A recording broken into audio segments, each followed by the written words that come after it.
ایک شخص کو بھیجا تاکہ دیوار کے اوپر جا کر جہاں پیغمبر اسلام بیٹھے تھے ایک بڑا پتھر پھینک کر آپ کو قتل کر دیں۔ یہ یہودی جو تھے، حالانکہ رسول پاک سے معاہدہ کیا ہوا تھا کہ ہم مدینے کی حفاظت کریں گے تو ایک دوسرے کو نقصان نہیں پہنچائیں گے، لیکن اس کے باوجود جب پیغمبر اسلام ان سے بات چیت کرنے کے لیے گئے اور ان کے قلعے کی دیوار کے ساتھ بیٹھے ان سے بات کر رہے تھے، تو یہودیوں نے کچھ لوگوں کو بھیجا کہ جاؤ قلعے کی دیوار کے اوپر چھت کے اوپر چڑھو اور بڑا پتھر جو ہے وہ جہاں پر محمد ابن عبداللہ یا رسول پاک بیٹھے ان پر گراؤ اور ان کو قتل کر دو۔ تو رسول اسلام غیبی راستے سے ان کی اس سازش سے آگاہ ہو گئے اور فوراً اس جگہ کو ترک کر کے مدینہ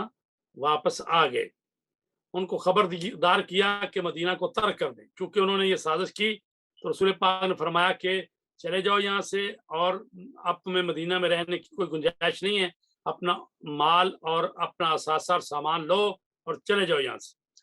وہ لوگ مرعوب ہو کر مدینہ سے چلے گئے، لیکن عبداللہ بن ابی نے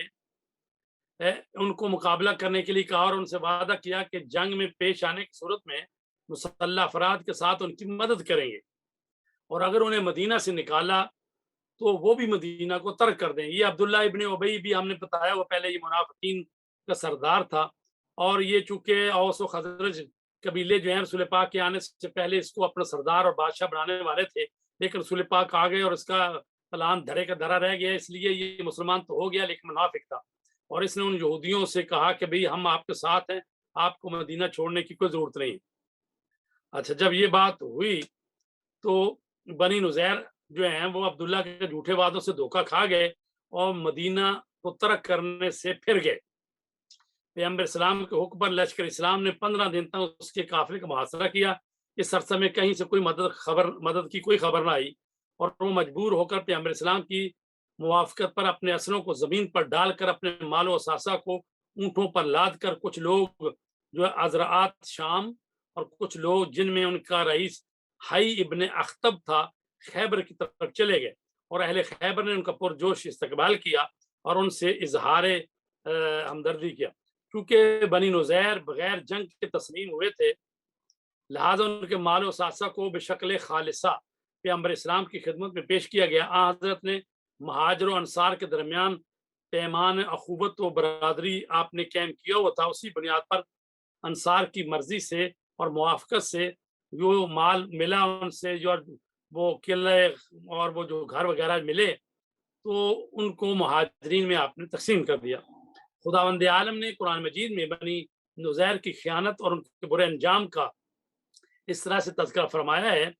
وہ وہی ہے جس نے اہل کتاب کے کافروں کو پہلے ہی حشر میں ان کے وطن سے نکال باہر کیا، تو تم اس کا تصور بھی نہیں کر رہے تھے کہ یہ نکل سکیں گے، اور ان کا یہ بھی خیال تھا کہ ان کے قلعے انہیں خدا سے بچا لیں گے، لیکن خدا ایسے رخ سے پیش آیا کہ جس کا انہیں وہم و گمان بھی نہ تھا، اور ان کے دلوں میں رعب پیدا کر دیا کہ وہ اپنے گھروں کو خدا اپنے ہاتھوں سے اور صاحب ایمان کے ہاتھوں سے اجاڑنے لگے۔ تو صاحبان نظر عبرت حاصل کرو، اور اگر خدا نے ان کے حق میں جلا وطنی نہ لکھی ہوتی تو ان پر دنیا میں ہی عذاب نازل کر دیتا، اور آخرت میں تو جہنم طے ہی ہے، اس لیے کہ انہوں نے اللہ اور اس کے رسول سے اختلاف کیا، اور جو خدا سے اختلاف کرے اس کے حق میں خدا عذاب کرنے والا ہے۔ تو یہ سورہ حشر کی آیت نمبر 2 اور 4 میں اس کا تذکرہ ملتا ہے، اور اس کا نام ہی حشر اسی لیے رکھا ہے۔ تو حشر کا معنی ہی ہوتا ہے نا جمع کرنا اور ایک جگہ پہ اکٹھا کرنا، تو ان کا یہ حشر ہو گیا کہ ان کو یہ ایک مرتبہ یہاں سے جانا پڑا۔ تو عزیزان گرامی، اس کے علاوہ اور بھی واقعات جو ہیں وہ ملتے ہیں یعنی سال چہارم میں ہجرت میں۔ اچھا، تو اس کے علاوہ جو ہے تین آپ کو معلوم ہے کہ امام حسین علیہ السلام جو ہے وہ 15 رمضان 3 ہجری کو پیدا ہوئے، اور امام حسن علیہ السلام جو ہیں وہ 15 رمضان 3 ہجری کو پیدا ہوئے ہیں، اور امام حسین علیہ السلام جو ہیں وہ 3 شعبان 4 ہجری کو پیدا ہوئے، اور یہ بھی اس جو ہے سال کا خلاصہ ہے کہ اس میں مبلغین کا جو دوسرے علاقوں میں ان کو بھیجنا ایک تو یہ ہے، اور دوسری یہ ہے کہ دشمنوں کے برابر میں پیغمبر اسلام نے سختی اور قاطعیت کے ساتھ جو ہے ان کا مقابلہ کیا. اور اسی طرح اسی ہجری میں شراب جو ہے جو ام الفساد ہے، شراب بھی جو ہے وہ حرام کر دی گئی. پہلے جو ہے وہ لوگ شراب پیتے تھے، آہستہ آہستہ شراب حرام ہوئی ہے. تو یہ چوتھی ہجری میں جو ہے شراب کو حرام کیا گیا ہے. اور اس کے علاوہ رسول پاک جو ہے مختلف جو ہے سریے یعنی مختلف فوجی دستے جو ہیں مختلف علاقوں میں بھیجتے تھے.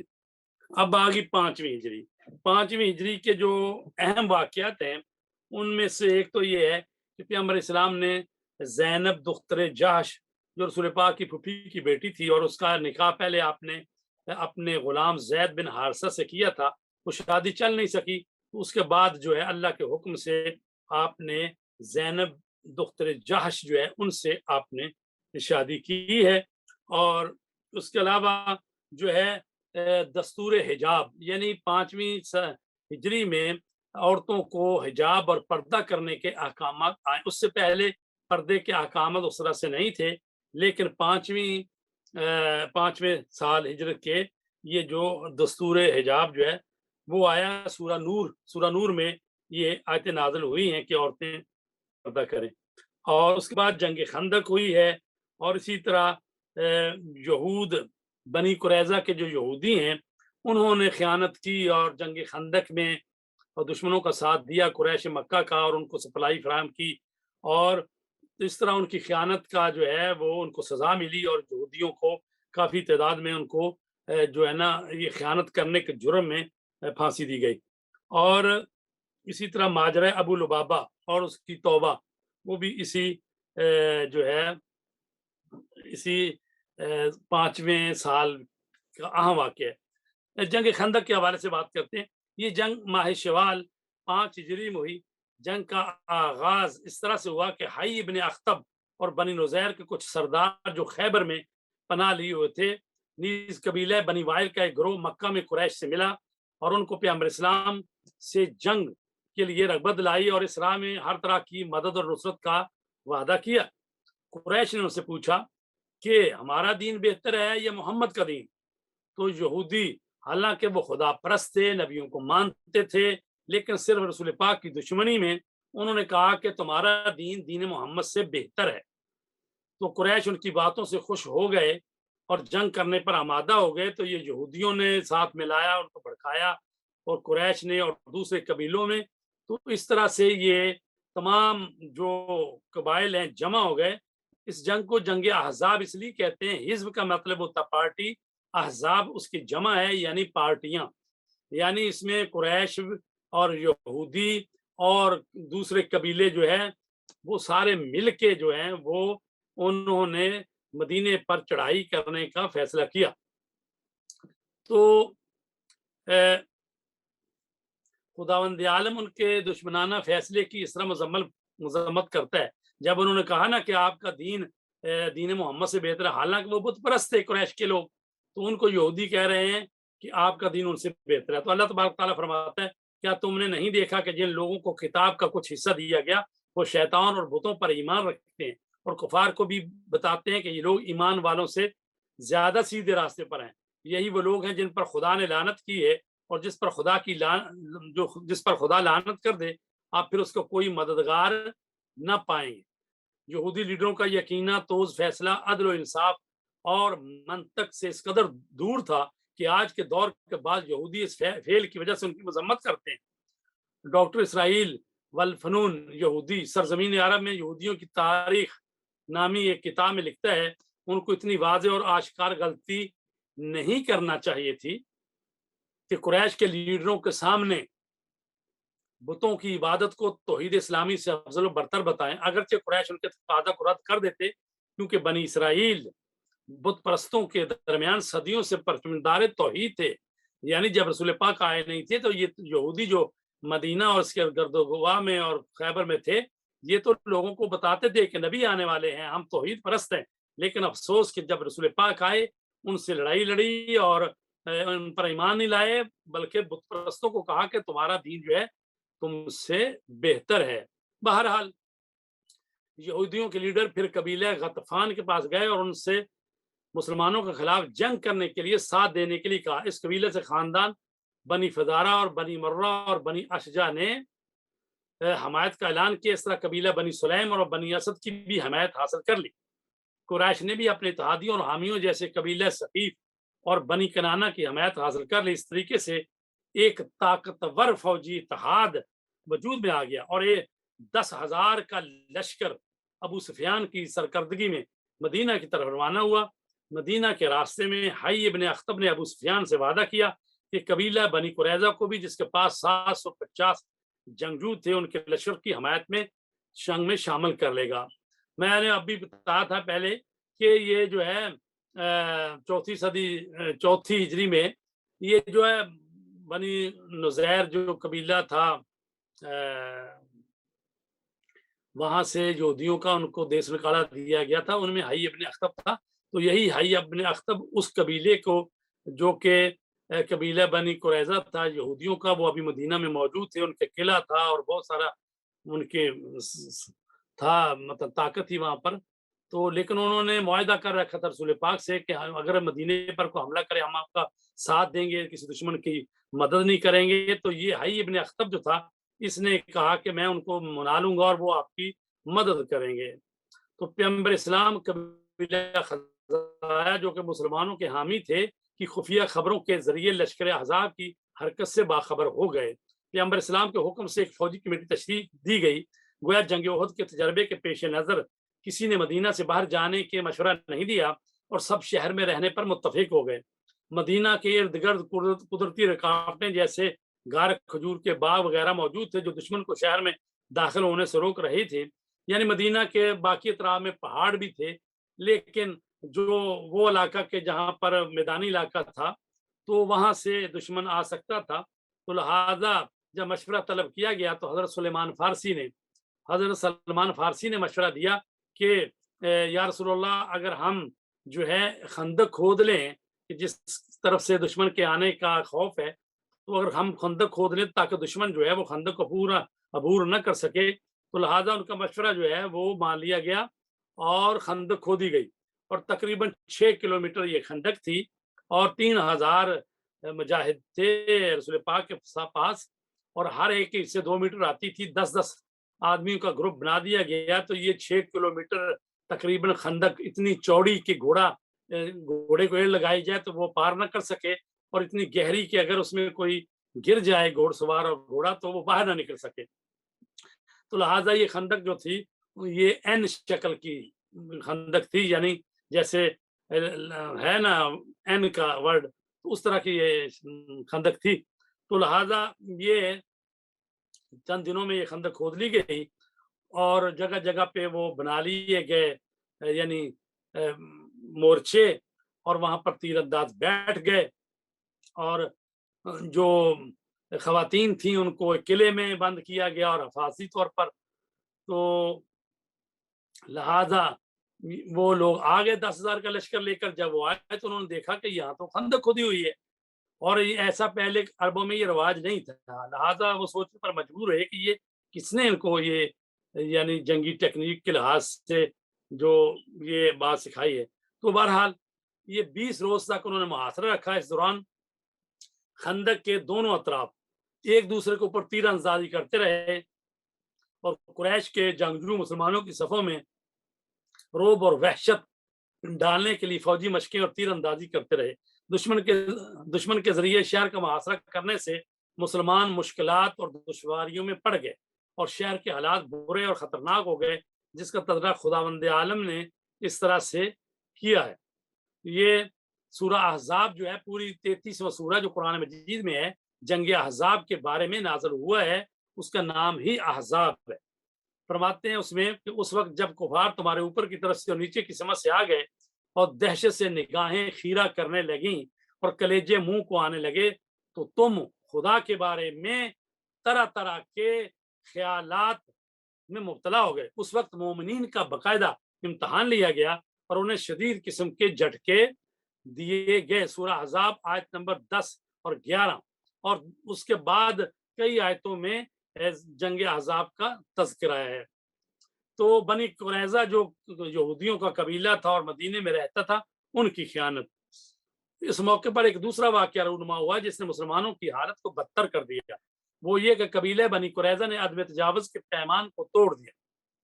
اور لشکر احزاب کی حمایت کا اعلان کر دیا۔ اس قبیلہ کی خیانت حی ابن اخطب کے شیطانی وسوسہ کے ذریعے انجام پائی۔ اس سازش کے فاش ہونے سے بہت سارے مسلمانوں کے حوصلے پست ہو گئے، لیکن پیغمبر اسلام کی کوشش تھی کہ اس کے برے اثرات کو مٹا دے۔ بنی قریظہ نے صرف عہد شکنی پر اکتفا نہ کیا بلکہ عملی طور سے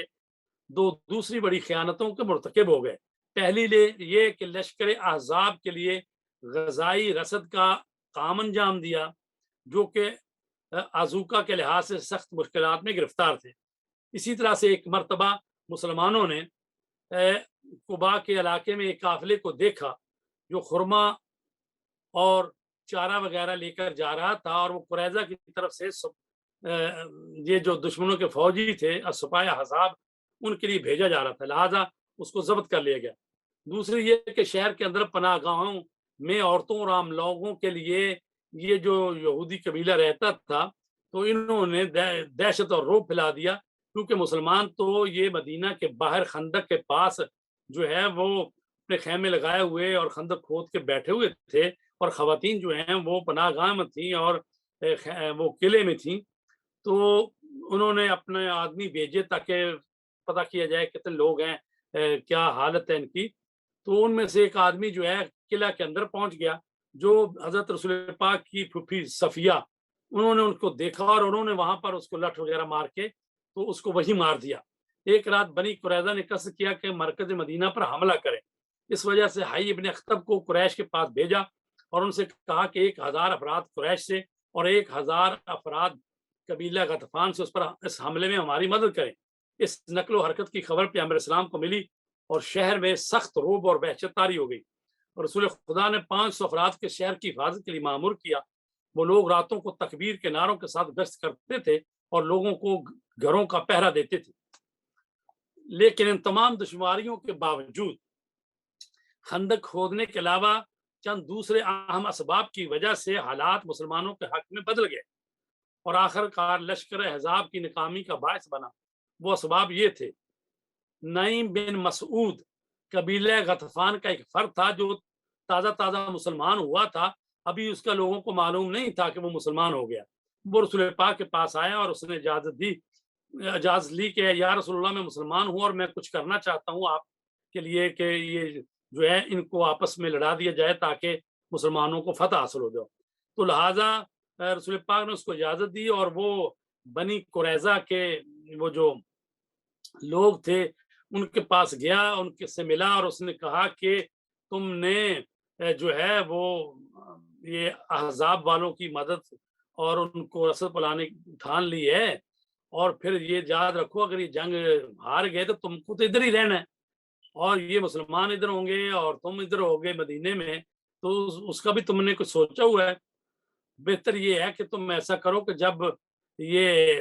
دشمن کے لشکر جو ہے، احزاب والے لشکر جو ہے، ان کے کچھ کمانڈروں کو بطور ضمانت اپنے پاس رکھنے کے لیے لے لو۔